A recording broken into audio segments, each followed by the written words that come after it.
Hello, everybody. Welcome into the Basketball Bulletin. Little late night NBA talk here, Saturday evening. Want to talk a little bit about some of the things that have been going on around the league today. Obviously, the Marcus Smart move landing with the Los Angeles Lakers. We'll also talk a little bit about some of the stuff going around about Jonathan Kuminga, what's happening there. I am Trevor Lane. For anybody who has not checked out the show yet, not checked out the channel, please make sure you do hit that subscribe button over on YouTube. Really appreciate all the support that we've been getting here at the Basketball Bulletin. All right, we've got a lot of stuff, obviously, to talk about. The Jonathan Kuminga thing, that's tricky, and really it is tricky with all of the biannual exception type guy. Well, Smart is a biannual exception guy, but with the restricted free agents, that gets a little bit tricky. I'm looking for some Marcus Smart highlights to here put up for everybody to watch a little bit while we're going through some of this stuff. But the bottom line, Marcus Smart getting bought out by the Washington Wizards, and he's going to wind up with the Los Angeles Lakers. Not a surprise, something that we've been hearing for a little bit could be happening. I do think it is a big, big deal for the Lakers to get a defensive player of Smart's caliber. That's something they've been looking for quite a while. They've known that they've needed more of a point of attack defensive player, somebody who can help them out there on the perimeter defensively, particularly even if his point of attack skills aren't quite as good as they once were. He's still an upgrade for the Lakers. So he's going to get bought out. Now, right now, we don't know just yet what the buyout amount is going to be, how much Marcus Smart is actually giving back of his over $20 million salary with the Washington Wizards. But he's going to give back money, and he's going to wind up signing with the Los Angeles Lakers. Does look like it's going to be a 2-year deal for Marcus Smart. Second year is going to be a player option for him.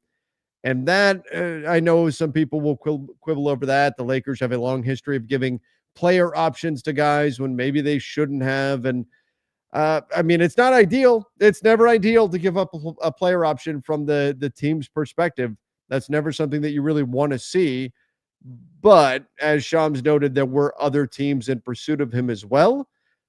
Specifically the Bucks and the Phoenix Suns wanted Marcus Smart. And so perhaps that was just the price that you had to pay in order to land him. And if that was the case, then I think I understand why the Lakers went ahead and did what they did and gave him that player option on the second year. $11 million-ish deal. We'll see what the actual numbers come in at. This also means that there's another move coming for the Lakers because right now they don't have the flexibility to give up that kind of a salary. Currently, they're going to have to do something else, and it's not just waiving Shake Milton, which is what a lot of people go to. They have until tomorrow to waive Shake Milton, and they could wind up pulling a trade. They could wind up doing something else. The roster spot is the easy part.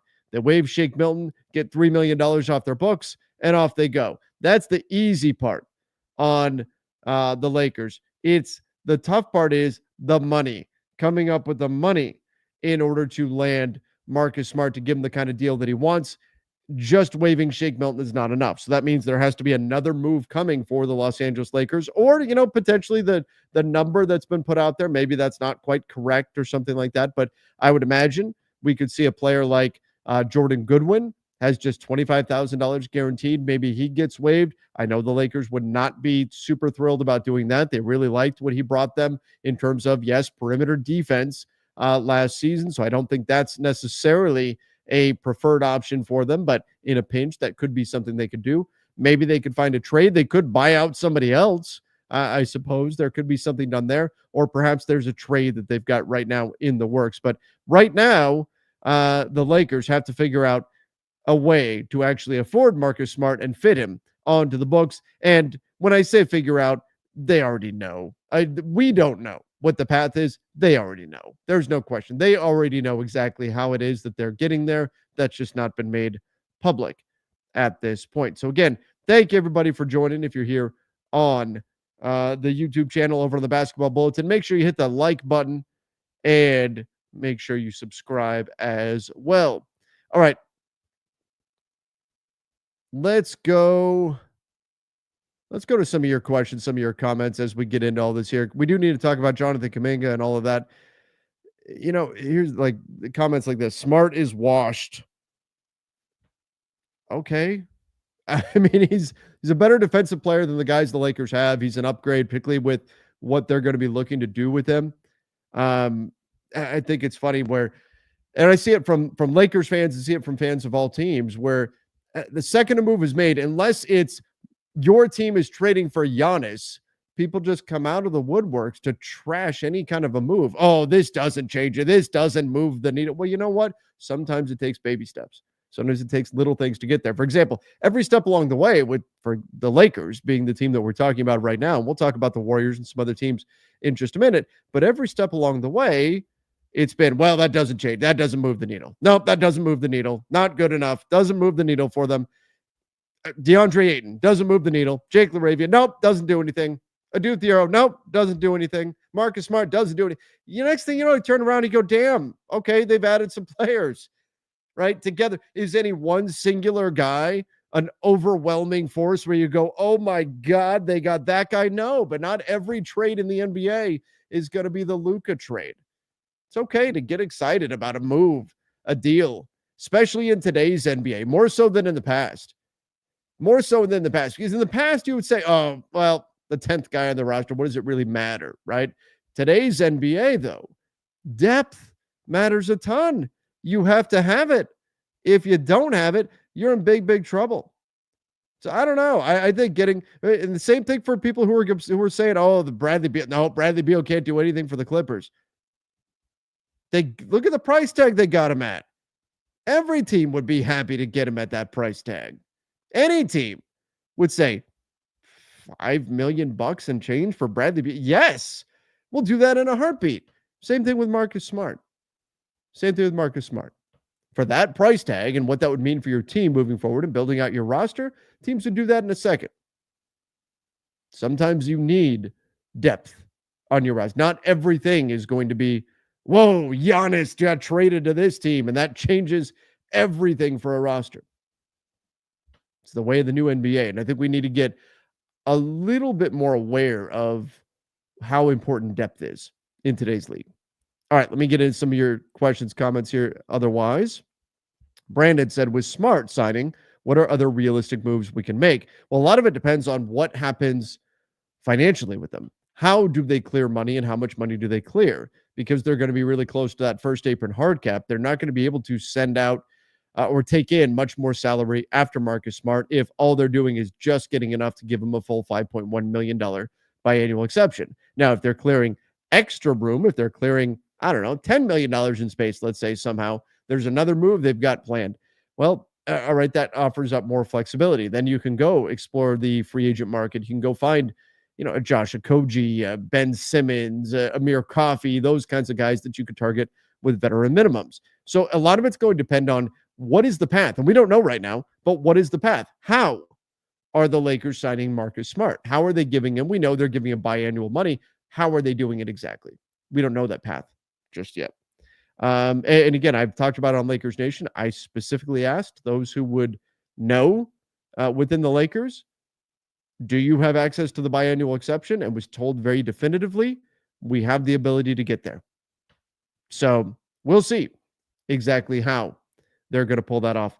I'd love Brooks and O'Neal on the roster. So Dylan Brooks and Royce O'Neal from the Phoenix Suns. Wonder what would happen with Dalton Connect and Gabe.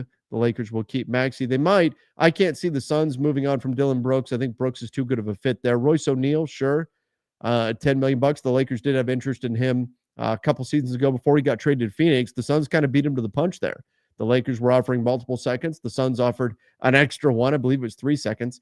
And they were able to get Royce O'Neal to the desert. So he's a guy the Lakers have had interest in the past. I don't know for sure if that means they're going to go get him right now, but nonetheless, maybe somebody to keep an eye on. Yes, they could use another wing player for sure, but it also would be very Lakers to just go into the season with the roster as is. Now that they've added a Marcus Smart, and what's really impressive is that they've done it all without giving up any of their trade chips. Dalton Connect, the first round pick, their expirings, they still have all of those. They haven't given up their trade chips yet.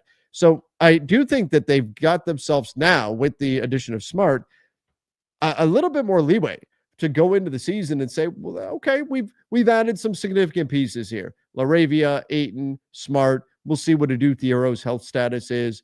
We've added some pieces to this roster. Let's go into the season, see what's what, see what we have, see what we need, figure things out. And then we still have all of these trade chips for the trade deadline because you never know what opportunities may come up. The point was made to me that, hey, if we had gone and gotten Nick Claxton, say, then we probably don't get DeAndre Ayton, and we probably would have had to have already given up the first round pick. And yet now Ayton, the surprise becomes available. We were in a position where we could pounce on that and make something work. And now we got Ayton and we still have our future first. You never know what's going to become available in the NBA. So I think that's something to keep in mind when we're looking at situations like this. All right, let's keep going here.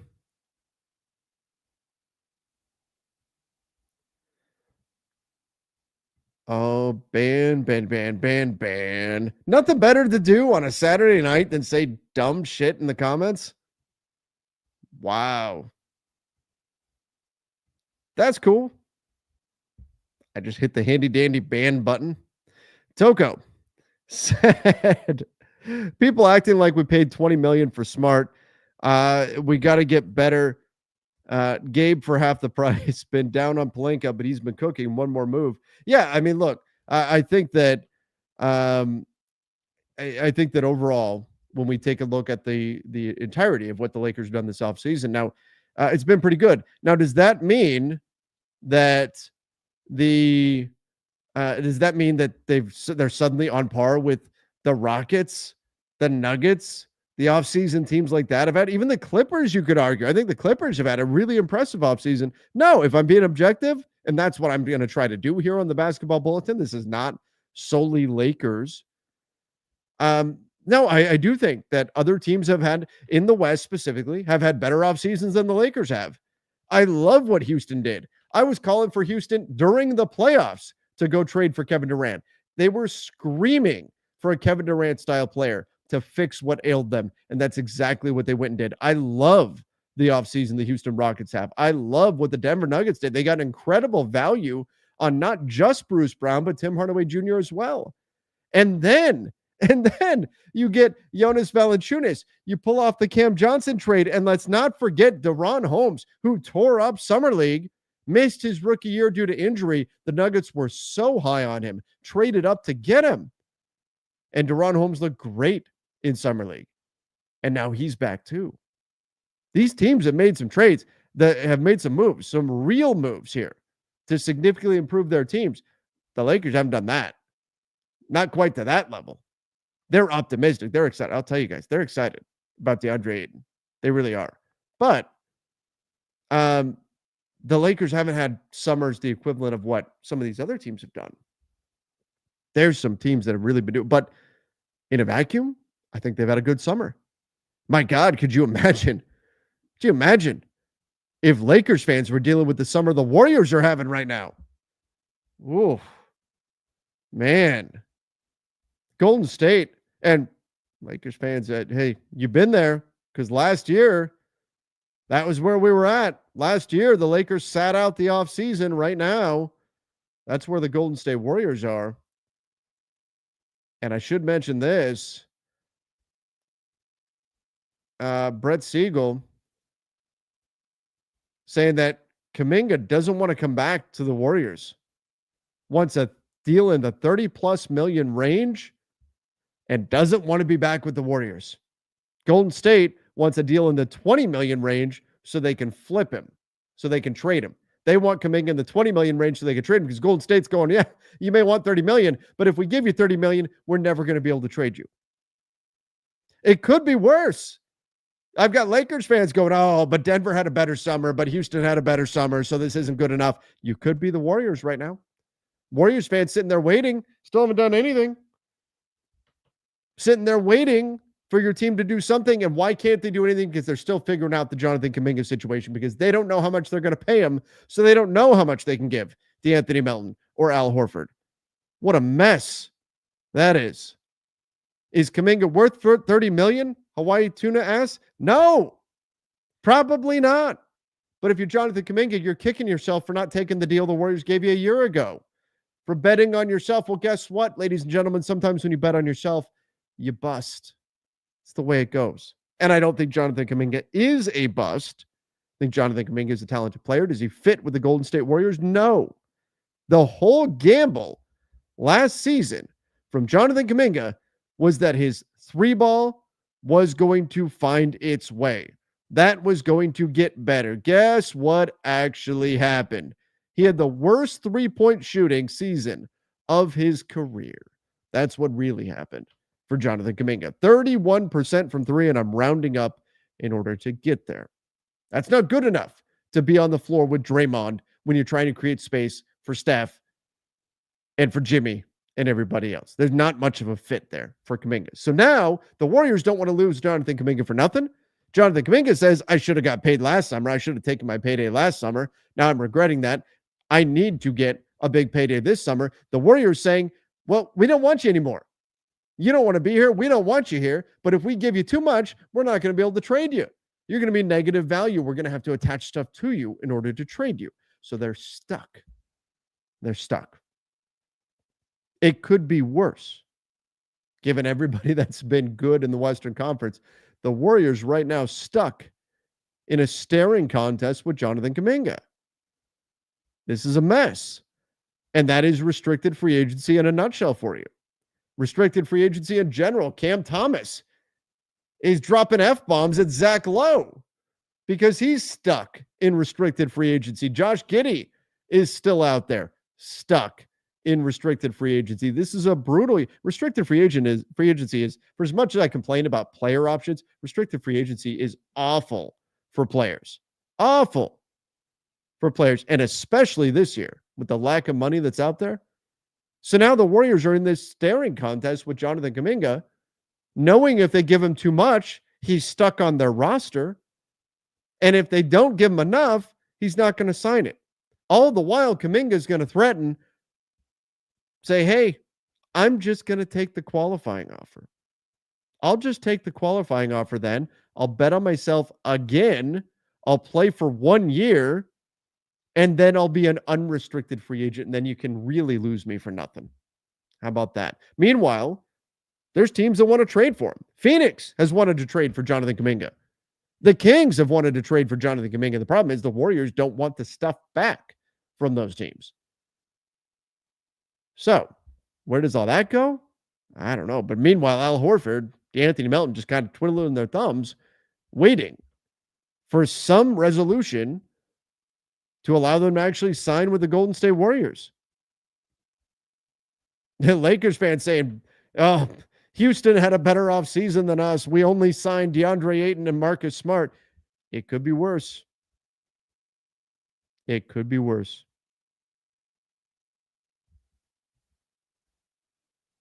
And again, I'm not trying to speak ill of Jonathan. I like Jonathan Kuminga.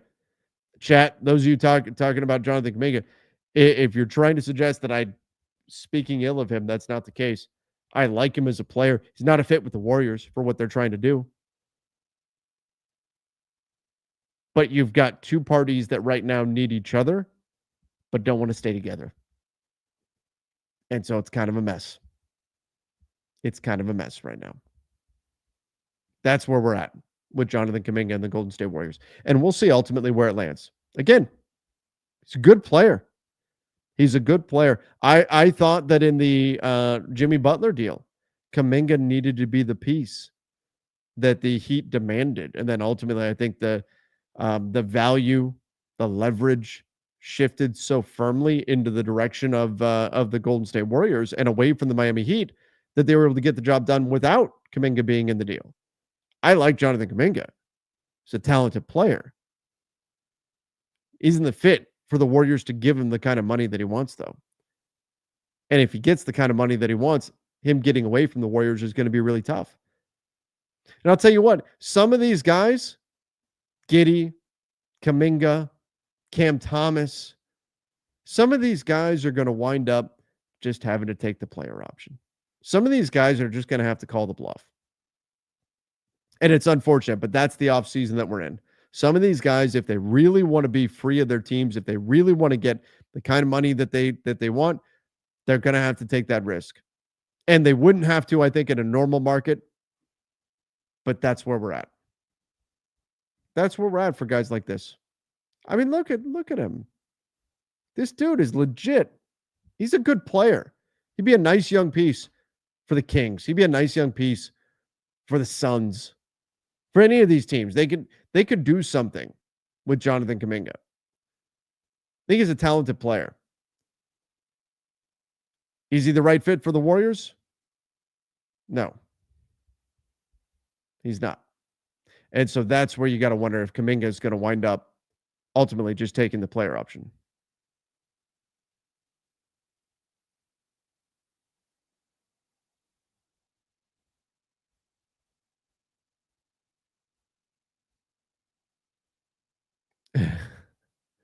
I hope you see Kuminga in person and say those exact words. You won't, Trevor. You're all talk. Of course, I'm all talk. I talk for a living, moron. Like, what are we talking? This is what I do. Of course I do. I talk for a living, man. And you can't even spell Kuminga. Come on, man. I'm giving a critique. I'm not talking about Kuminga as a person. I'm talking about Kuminga as a basketball player. Well, guess what? That's what I do. Come on. Oh, that's funny.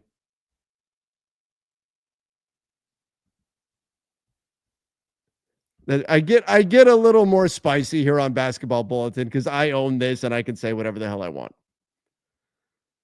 Joseph said, with the Lakers roster shaping up the way it is, would you be willing to trade a first for Wiggins? I'd try to keep Rui out of the deal if it's possible. I mean, financially getting there is a little bit tough without Rui being in the deal. If the rumors that we have is that Miami would want Rui a first and Dalton Connect, and the Lakers would see that. And I think rightfully so. Would see that as probably too much. But would I be giving up the first for Wiggins? I don't know if I would. I think the first you got to be really careful with. I think that first you got to be careful with. It's got to be the move that's putting you over the top. And there could be alternative options that become available that you need to have that first out there for. So I don't know. I don't know if I would go that far. Even if I keep Rui out of it. I like Andrew Wiggins, but I get why the Lakers would be hesitant to do it. I also get why the Heat would be asking for a lot. So, yeah.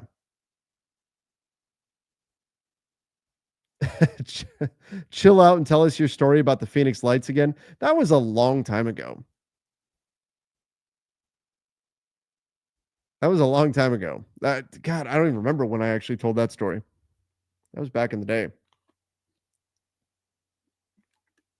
But I saw him. It was the closest thing to like, I mean, it's UFO that I can ever explain. Now is probably not the time for that. But yeah. That was back in the day.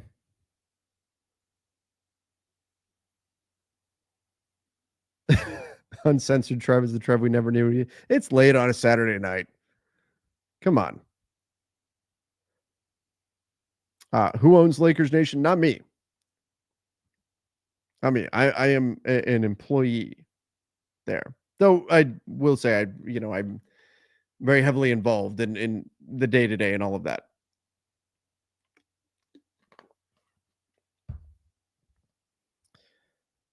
All right.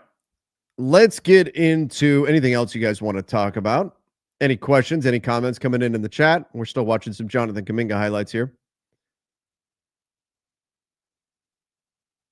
Warriors offense is pass and screen for Steph to shoot 23s. Yeah, I mean, I think the Warriors offense is pretty good. I thought the Warriors offense actually looked a lot better with Jimmy Butler than I expected it to. Like, they really gelled pretty quickly.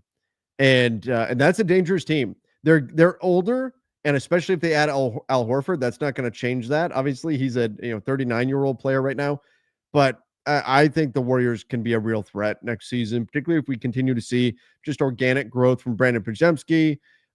We see guys like that. Quentin Post, who's somebody who's interesting, good find for them. Though that's a team that I think can be a real threat. They got to get everybody there and healthy. Moses Moody, at just 23 years old, continues to fill his role well. So I think the Warriors are a real threat in the Western Conference. I don't know exactly where they're going to wind up. And if injuries hit, they're a team that I think would be more susceptible to that.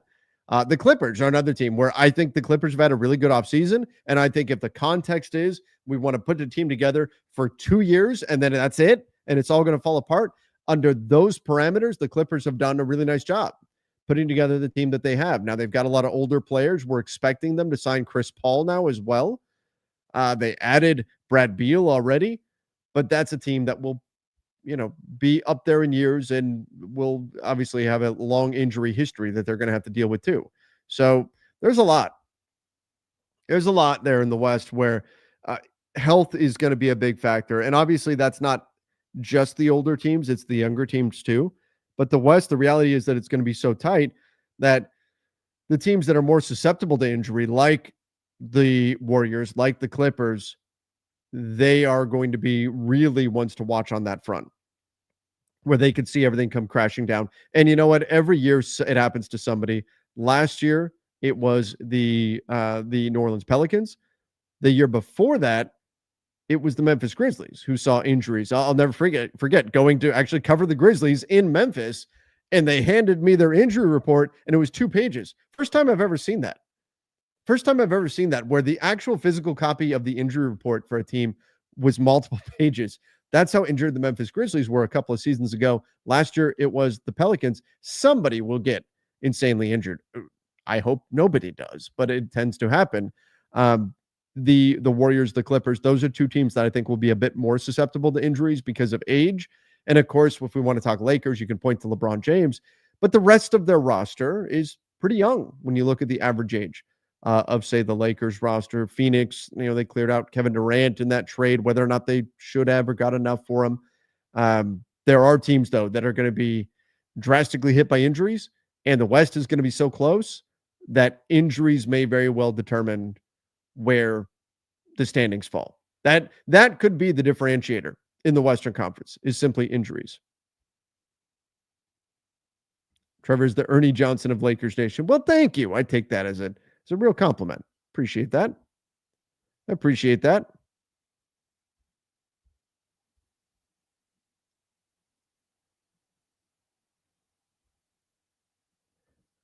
You mentioned a move coming for the Lakers to sign Smart since they don't have access to the biannual exception right now. What do you think it is outside of Shake and Goodwin's non-guaranteed contracts? Oh, I promise I asked. I asked. But I was told specifically we have the ability to get it. Not give me how exactly they would do it. Outside of Shake and Goodwin's non-guaranteed contracts, my guess, and it's just that, this is nothing more than a guess, would be some type of a consolidation trade, something that sends out, maybe 2 players, takes back a little bit less salary, something like that. It could be something drastic, like waiving and stretching Gabe Vincent, waiving and stretching Maxi Kleba. It could be something like that. I don't expect that to be the case. Again, all of what I'm talking about right now is very unlikely, but I'm just hypothetically, what are some other ways that they could open up the space that they need? Consolidation trade, waiving and stretching somebody. How do they feel about Dalton Connect right now? Could he be a player that they move on from? I don't know, but they have to do something. Something will happen. And I think the easiest thing to do would be to waive, and I don't know that they necessarily should do this, but the easiest thing to do would be to waive Jordan Goodwin and waive Shake Milton. And I know they like Jordan Goodwin, and I don't think they want to do that, but that is the cleanest, easiest. They could do that right this second if they wanted to. They don't need the help from any other team. Nobody else has to be involved. Shake Milton, Jordan Goodwin, waive them right now, and off you go. And that's all they need to do. So given that that's the easiest thing, I also think that's the most likely thing. Is it what they ideally want to do? No, I don't think so. I look at Shake Milton as though unless they find some trade to put him in, they're probably going to waive him almost certainly. Jordan Goodwin, I think they really do want to keep. And so we'll see if they come up with an alternative. But because that's the easiest and cleanest path, I'm going to say that's the most likely scenario that we see. Maybe they do have something else in their back pocket, though, some other move that they're going to execute in order to open up that space. We'll see.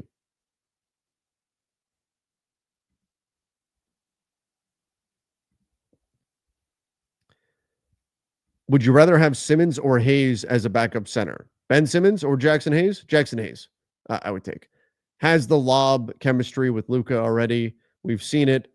And so I would go with him. I would go with him. He had a really good stretch for the Lakers. I think people are overlooking the stretch that he had simply based on what he did in the postseason and the playoffs, and how he wasn't very utilized, very heavily utilized during that stretch in the postseason, and that's okay. That was a rough stretch for Jackson Hayes, but I do think that um, Hayes is the guy to go with. And you know what? People are down on him, but not only was he legitimately very good to the point where we were really asking the question whether or not he could be the Lakers starter for the future. That's how good he was for a period there for the Lakers. I'm not saying he will be that forever, and obviously he dropped off after that. But as a backup big, I'm okay with it. And people who are mad, oh, they gave him a little bit too much money. Remember, his agent is Luca's agent. His agent is DeAndre Ayton's agent, and those things matter. Those things matter. So if you had to give a little bit extra to Jackson Hayes, maybe a little bit more than you ideally would have wanted to in order to get Jackson Hayes in, but that was part of building a relationship that landed you DeAndre Ayton, was part of a building a relationship that's going to keep Luca in LA. That's well worth it. That's well worth it. And by the way, Luca noted as someone who recruited Marcus Smart. Luca, the Lakers released a video today where Luca talked about, and this was obviously recorded some time ago, but still talked about wanting to bring championships to LA. All signs are pointing to Luca re-signing with the Lakers. If a trade does go down, when do you think it will happen by? Well, tomorrow is when the Lakers have to make a decision on Shake Milton, one way or another. So if Shake Milton is involved in the trade, it'll be tomorrow. And I believe, don't quote me on this, I believe it's 5 p.m. Eastern time is the deadline, but I'm not 100% on that. But I believe that's it, is the deadline for Shake Milton to be waived. So if Shake Milton is involved in a trade, it will be tomorrow. Otherwise, what they could do is waive Shake Milton and then complete the trade, whatever. If he's not involved in the trade, complete it whenever. Doesn't really matter. But if it is something that features Milton, then tomorrow. Or if they actually want Marcus Smart to put pen to paper, like Smart could wait. He doesn't have to actually sign the contract tomorrow or whenever. He could sign it a week from now, and that's fine. And the Lakers could clear the space by then.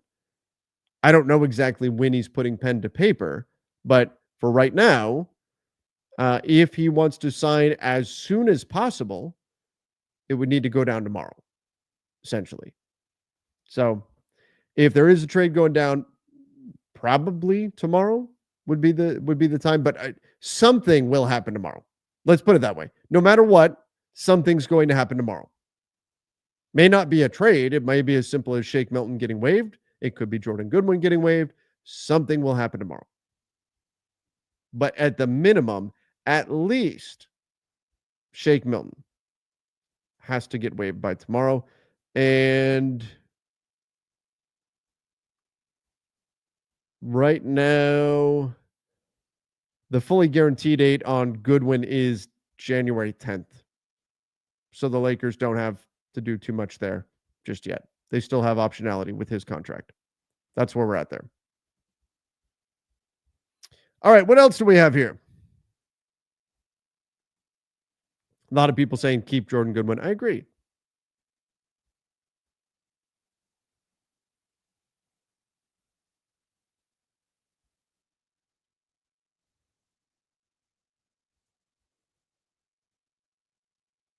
I agree.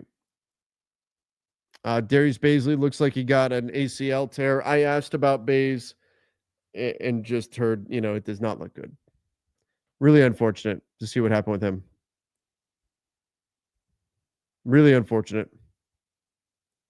I don't know if for sure what it was. It looked like something knee, though. Not good.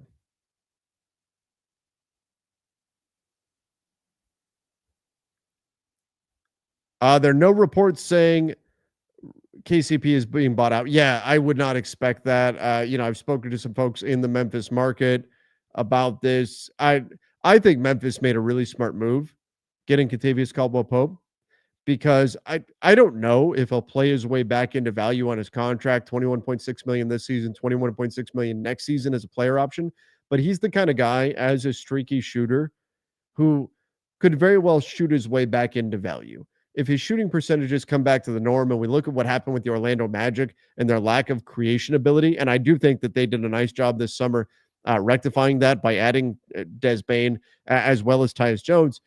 I do think with the lack of creators in the Orlando offense, how poorly everybody was shooting there, that it's a decent gamble to bet on the idea that KCP's shooting would bounce back and that would recover his value to the point where 21.6 million is not seen as a negative contract for a player like him who can defend on the perimeter and shoot the three. It may not. It may not, but you already got compensated for that. Because if you look at the deal, the Desmond Bane trade, effectively they got an extra first round pick for taking on Kentavious Caldwell-Pope, if we want to look at the trade that way.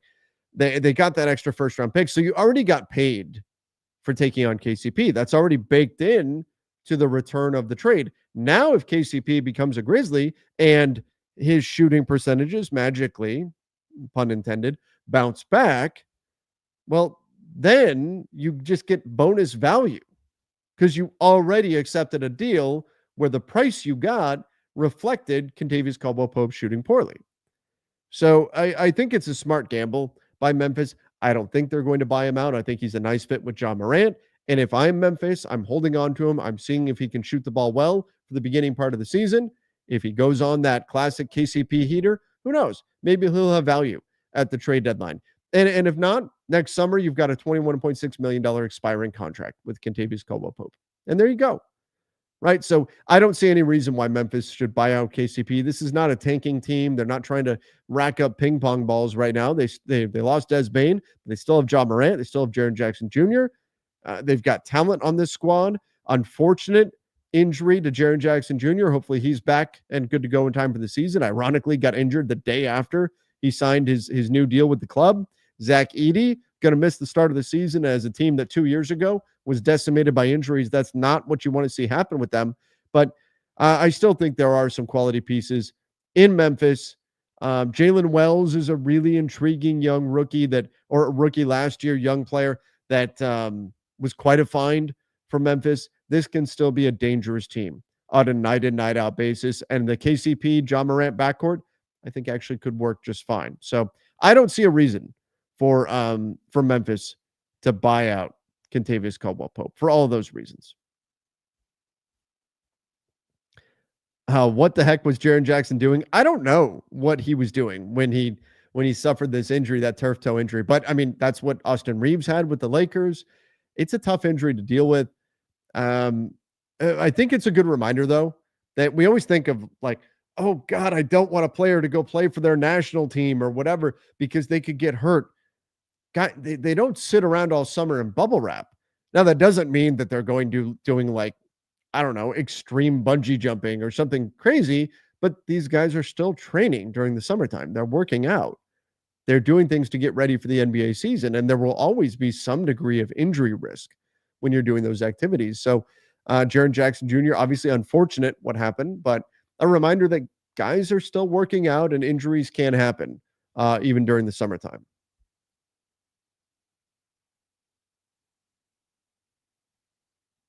Is Chris Middleton the next buyout candidate? You know, it's a good question. And when I look at Washington, though, I believe this puts them down where they needed to be roster-wise, having bought out Marcus Smart now. Let me double check. 1, 2, 3, 4, 5, 6, 7, 8, 9, 10, 11, 12, 13, 14-ish, 15. Yeah, that's 15 on their roster.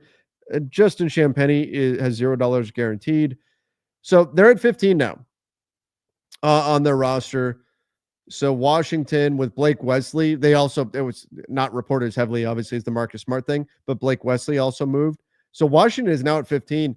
So they don't the urgency isn't there for them to buy out another player because they can just go into the season with 15 players. Now, maybe they'll do Chris Middleton a solid and buy him out and say, "Hey, we're trying to build for the future.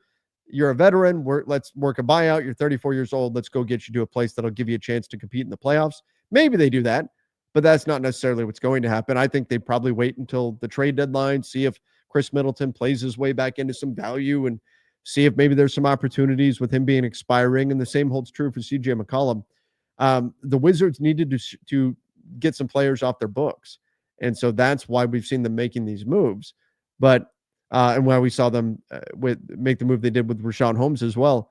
But now they're at 15. So now they're good. They don't have to do anything right now. So I wouldn't assume a Chris Middleton buyout is coming.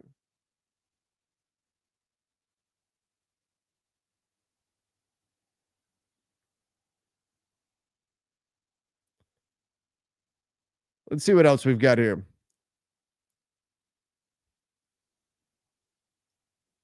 Where did Holmes go? Nowhere right now. Unless I missed something. Nowhere.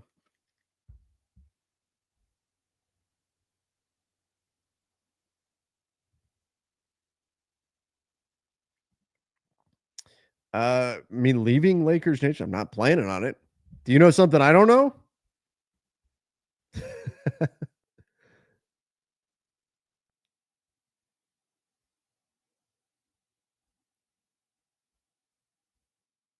The Suns will pick up Holmes since they have 11 centers. Yeah, the Suns, they didn't have enough centers going into the offseason. Now they've got too many centers. Where does Melton go? I think that DeAnthony Melton still goes to the Warriors. The Warriors, they have stuff that's ready. I know Warriors fans are frustrated because here they are. They still haven't done anything technically, but they still have moves. And I think it's Al Horford and DeAnthony Melton. Those moves are coming.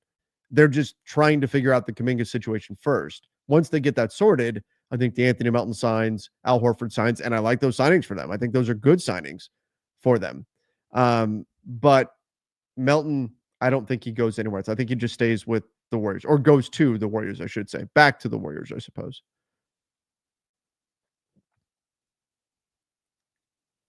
Did you think the Lakers would have this good of an offseason? Not if you told me that they weren't giving up any of their real trade assets. If you told me the Lakers aren't giving up their first, Dalton Connect, any of their expirings, any of that, and they were going to lose Dorian Finney-Smith, I would not have thought it would be possible to get DeAndre Ayton, Jake LaRavia, Marcus Smart, not to mention Adu Thiero. So, no, I wouldn't have imagined, if I knew that this was the context, I wouldn't have thought they would be able to make the moves that they made.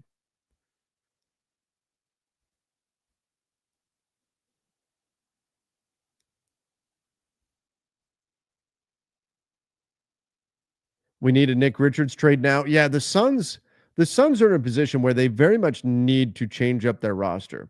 Now, too many bigs, too many centers. Oso Ighodaro, he needs opportunities. He needs minutes. Maluach, they got him in the draft. Great. Nick Richards, Mark Williams. Nick Richards, ironic former teammate with the Hornets. And now Nick Richards, who the Suns traded for middle of last season, is now kind of superfluous. So the Suns, they've got moves to make. And you look, they really don't have, they have Colin Gillespie. They don't really have a point guard on the roster.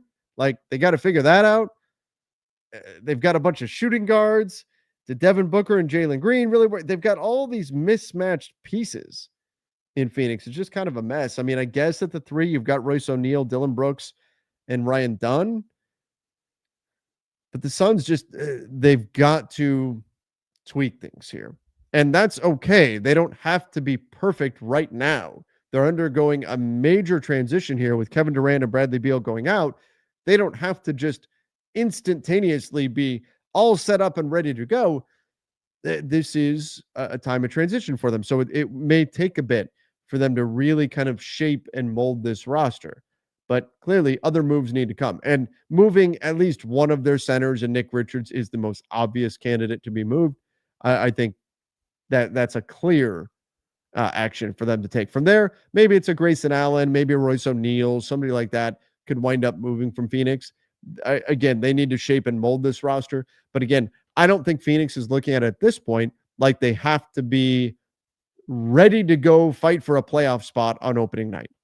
I don't think Phoenix is looking at it that way. And you know what? I will say, for as much as we've clowned Matt Ishbia for kind of giving the double middle finger to the new collective bargaining agreement, saying, I don't care what the CBA is trying to do. I don't care what the spirit of it is in terms of parity or preventing super teams and things of that nature. I'm going to do it anyway because I've got the money. So I'm going to do it anyway. And look, guys like that have that kind of money, they're not used to people saying, no, you can't do it. Hey, the money says I can do it, right? And I don't blame him for that. But I give him some credit because over the last few weeks, he's said a few times, like, not in so many words, but I messed up. I thought I could come in and throw this roster together and spend the money and we'd make a real run and we'd win and it would be successful immediately. And that's not what happened. That's not what's happened. So he's readjusted. He's changed his thinking on things. And now he says he wants to build the team out the right way. I think it's a positive step for the Suns.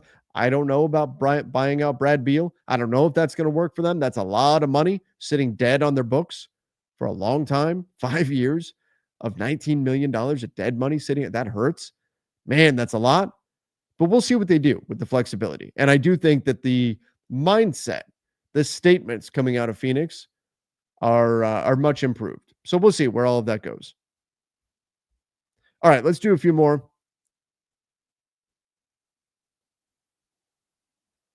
And then I'll get out of here. Richards and O'Neal for Dalton Connect, Gabe Shake. Add a second. Dalton Connect, Gabe Shake. I mean, yeah. Like, I think, I don't know the Suns do that. The Lakers, I think, should do that. Would the Suns do that, though? I don't know. I don't know if they would. Like, you're not getting, if you're the Suns, is there anything you're getting back there that you're excited about aside from like Dalton Connect? I guess you're getting something back there. But he didn't have a great summer league.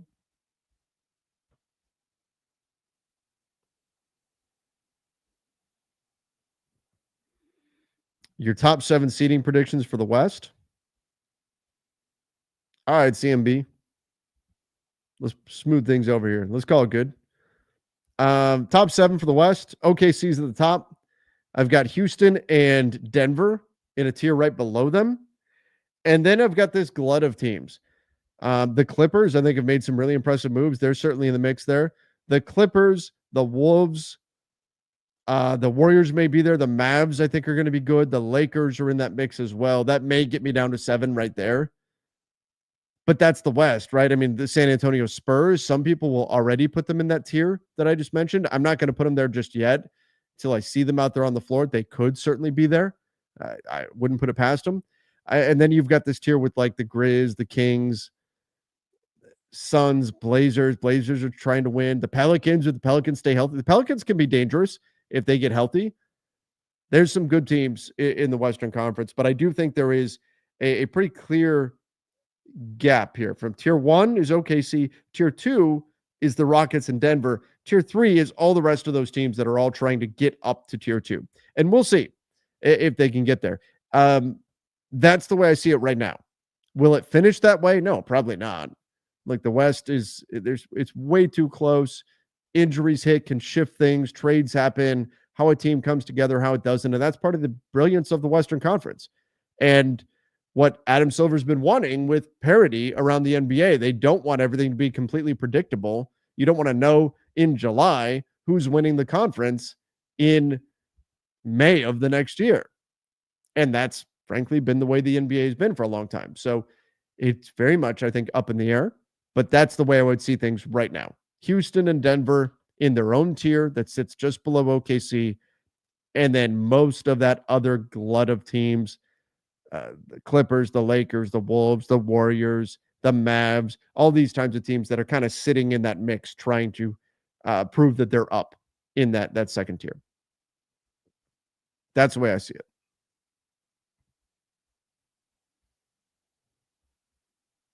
Wolves are still dangerous? Absolutely. I mean, are we expecting Anthony Edwards to get worse? I'm not. Yeah, they lost Nickeil Alexander-Walker, and that hurts, but the Wolves are certainly still dangerous. Definitely, they're dangerous.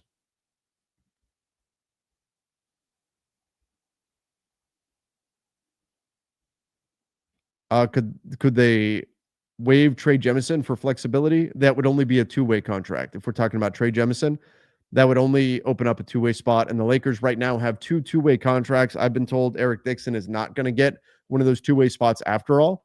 So Trey Jemison is right now on a two-way contract, and then there are two open spots. And no sense just yet. Maybe Christian Koloko gets one. That could happen, but no sense otherwise. Who's going to get those two-way spots for the Lakers? What is Giddy worth? 25 million? Yeah, probably. I kind of think that's where these guys are going to wind up. Like Kuminga, Giddy, maybe Cam Thomas. These guys are wanting like 30 mil. Teams are wanting them at 20. Maybe do we meet in the middle and wind up right around 25? Maybe. Maybe that's where we end up. Favorite Kobe moment? It was his final game. As somebody who watched his entire career and followed it, covered it, I mean, literally from his first game all the way through, there were obviously a lot of incredible moments, but I thought his final game, the 60-point performance against the Utah Jazz, truly represented what it was that set Kobe apart.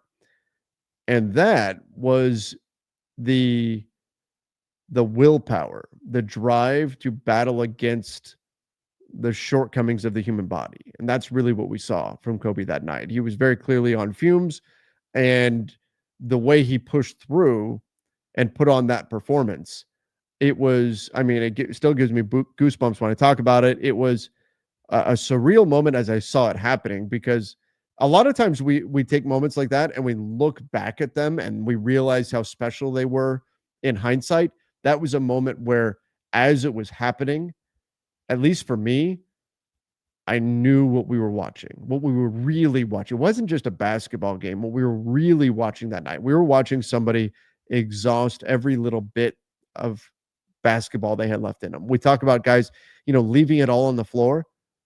I don't know if anybody's ever done it to the degree that Kobe did.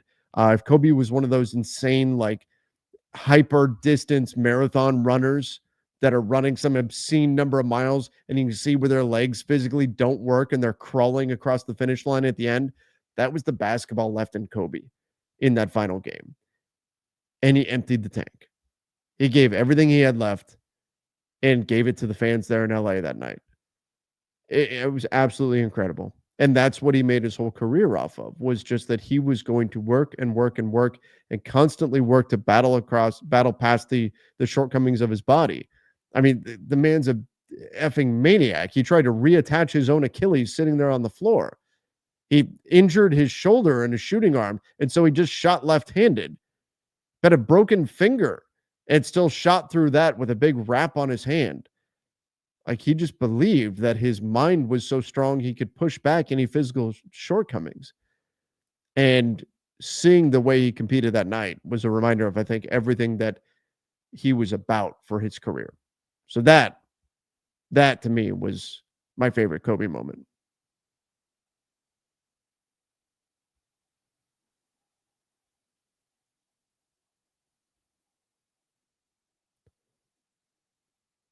Swider or Connect for a roster spot next season? Connect. And I like it. Cole Swider's a good guy. I've been on his show. He's been on mine. Good dude. I like him a lot. But we've seen the shortcomings that Swider has, and that the physical difficulties, I think, that will hold him back from being where he could be, in the NBA. He is a legitimately very talented shooter, but he needs the quickness, the athleticism, the burst, and he just doesn't quite have that. Dalton Connect has the shooting ability. He did not show well in summer league, but the athleticism is a different level than Cole Swider. How do I feel about Kobe being number 11 on Bleacher Report? I mean, I tend to not get too upset about ranking things, because I know strategically when they're sitting there, they're making those lists.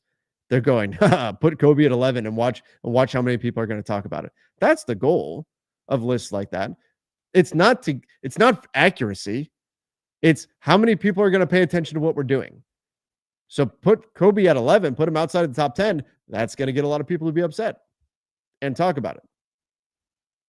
Mission accomplished, right? I mean, Bleacher Report sitting back going, ha, got what we wanted. So I'm not going to get too upset about it. And also, I think whenever we make lists like that, invariably, you're going to leave off somebody incredibly talented and amazing isn't going to make the cut. That's the way it is. No matter what, somebody's getting snubbed. That's a great and deserving player. So I'm not going to be too upset. I personally, Kobe's in my top 10. Easy. No question. I'm biased. Yep. Definitely am. But Kobe's in my top 10. Bleacher Report didn't have him in there. And they loved every second of it because it generated so much buzz.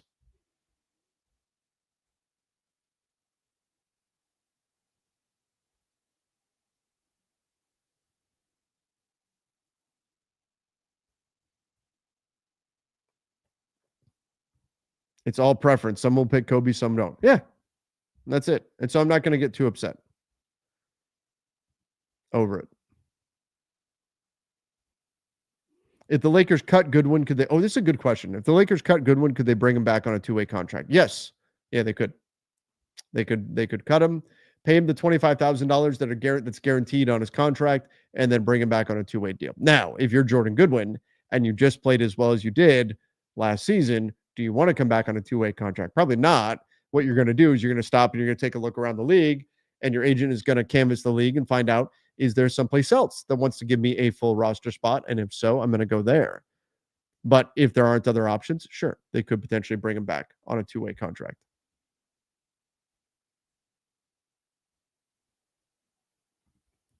Jeremy said, no Keith Smith. No, this is not the front office show. This is the Basketball Bulletin. Different channel completely. I've got my guy Donnie with me here on this channel most of the time. He was busy today. If you are here and you have not subscribed yet to the channel, please hit that subscribe button. Although I have been talking to Keith, working on getting him to do some stuff here at the Bulletin. But yeah, make sure if you guys are here and you have not done so yet, hit that subscribe button. Hopefully you've been enjoying it.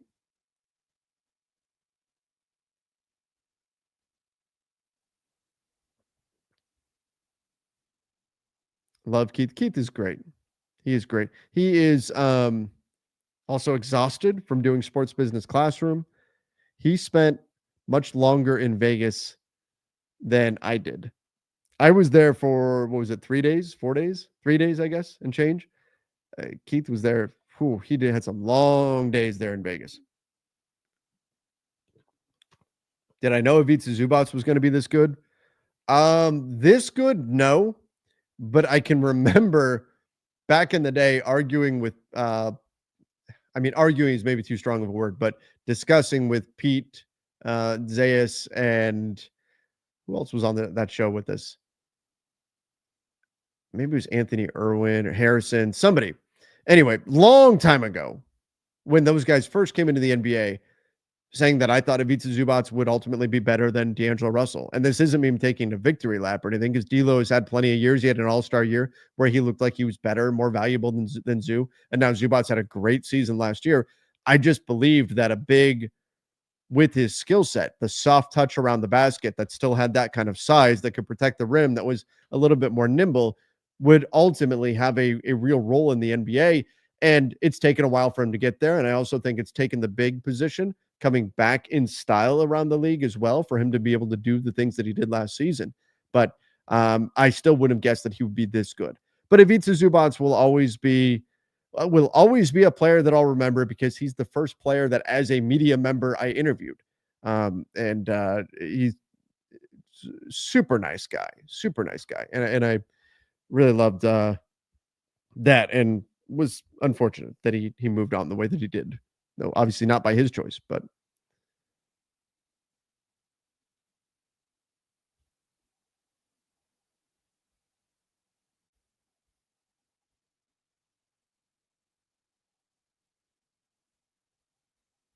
Why do people definitively put Magic so much higher than Kobe?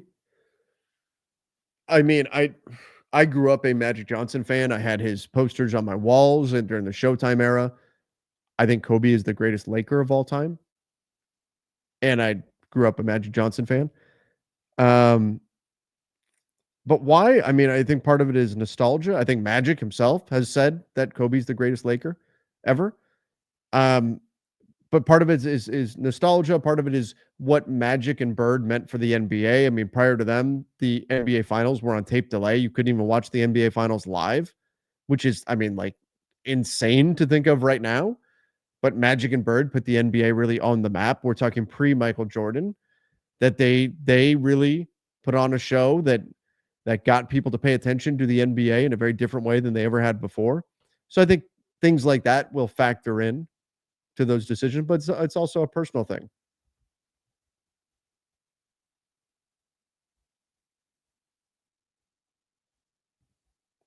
Magic could be the greatest Laker if he played longer. Sure.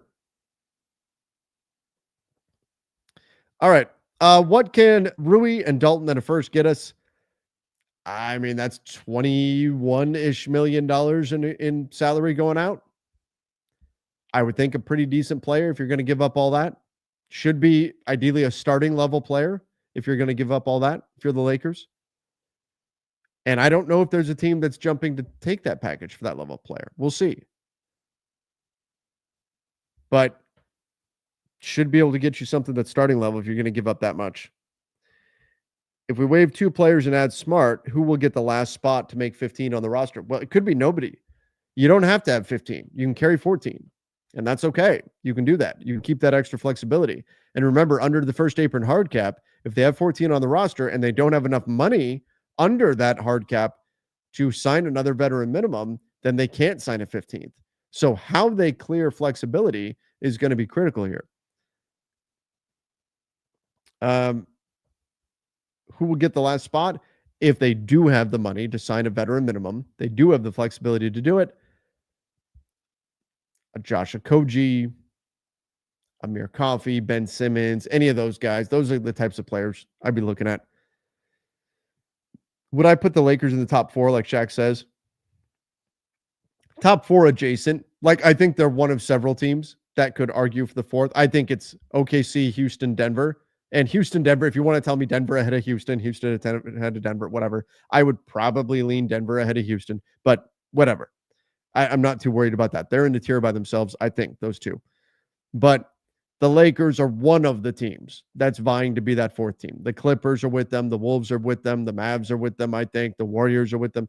There's a number of teams that are right there. I wouldn't definitively say the Lakers are the fourth best team in the West. I'd say they're in the mix of teams that are vying to be the fourth best team in the West. If they don't sign more free agents in, what trade should they do? Well, they need perimeter defense still. They could use more wing help. And so what I could see them doing is going into the season and seeing how badly they need those things and then making adjustments midway through. But I do think wing help is what they need primarily. All right, everybody. I intended to jump on and do like half an hour here. Instead, we are now over an hour in. I appreciate all of you who have joined. Again, if you haven't done so yet, hit the like button. Make sure you do subscribe to the channel over at the Basketball Bulletin on YouTube. Thank you, everybody, for joining here. It's kind of an impromptu thing. I thought, you know what? Let's just go talk some hoops for a little bit. So I appreciate all of you for joining tonight. We'll see what tomorrow brings. Something's happening tomorrow, one way or another. Something will go down tomorrow. So, we'll be covering it here on the Basketball Bulletin. Appreciate all of you. Have a great night. See ya. And stay safe.